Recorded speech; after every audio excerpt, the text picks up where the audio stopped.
नमस्कार, अम्माज किचनमध्ये तुमचं स्वागत आहे. तर मी आज भरलेली वांगे करणार आहे. त्याच्यासाठी मी एक छोटी वाटी शेंगदाणे घेतले, ओलं खोबरं घेतले, आलं लसूण घेतले, जिरं घेतले 1 चमचा आणि कोथिंबीर. हे सर्व मी आता मिक्सरमध्ये बारीक करून घेते. आणि मी त्याच्यासाठी 1/2 किलो वांगे घेतले. ते स्वच्छ धुवून मध्ये कट करून घेतले त्यांना.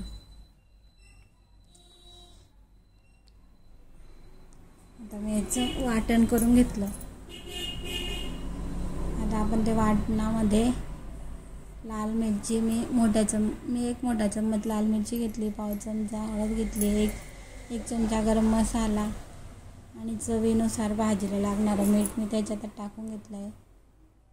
आता मी हे सर्व मसाल्यामध्ये मिक्स करून घेते. आपलं वाटण आणि गरम मसाला, हळद हे सर्व मिक्स करून घेते.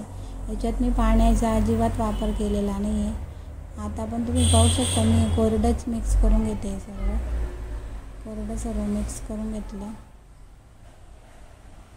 आता मी हे आपले वांगे जे कापून ठेवले ना त्या वांग्यांमध्ये भरून घेते. असं दाबून आपल्याला हे मिश्रण भरून घ्यायचं आहे.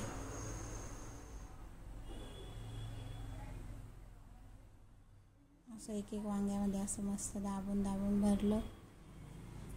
आणि जे आपलं वाटण जे शिल्लक राहील ते आपण भाजीसाठी वापरणार आहोत.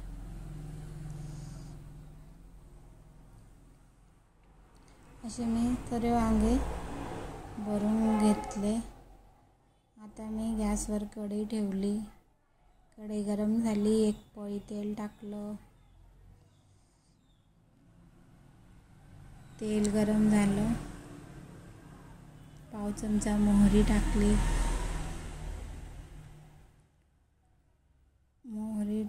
आता 1/2 चमचा जिरे टाकून घेते.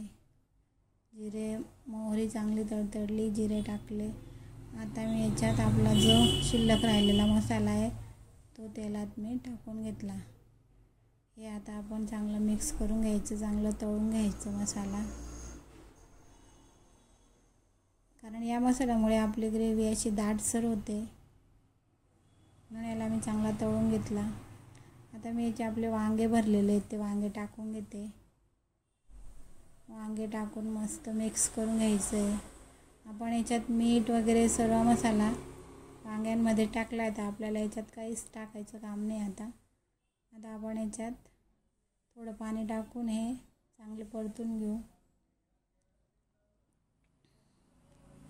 आता मी याच्यात वांगे शिजण्यासाठी 2 ग्लास पाण्याचा वापर करणार आहे. कारण की आपले वांगे शिजायला उशीर लागतो आणि आपल्याला थोडी ग्रेव्ही पाहिजे या भाजीला. 2 ग्लास पाणी टाकून घेते. आणि आता हे झाकण ठेवून मी हे शिजवून घेणार आहे. तर आपली भाजी शिजायला 7 मिनटं लागले आहेत. 7 मिनटात तुम्ही पाहू शकता आपली भाजी तयार आहे. आणि खूप दाटसर अशी ग्रेव्ही आली आहे.